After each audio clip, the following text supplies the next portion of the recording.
Kai! Wato Faruku yanzu rayuwa ta lalace. Da idan na shiga kasuwa da naira 100 ba na fitowa sai da rabin buhun shinkafa, buhun masara, kai kayan masarufi ma kadai yana yi bako guda. Amma yanzu abun baya yiwa. A yanzu ba rayuwa bace ba ta lalace. To me? Kawai da yanzu aljuna ne da idan ka kula masu zip ake, sannan kuma yawanci loko da sako. Idan ka shiga za ga CCTV kyamara. Kuma ba haka ne.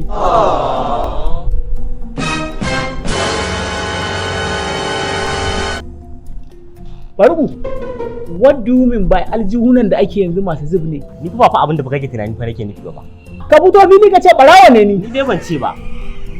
To billahi da bin Faruku yau ni da kai ne a gidan nan. Alƙur'an a daure zaka kwana. Ni barawo, ni tip.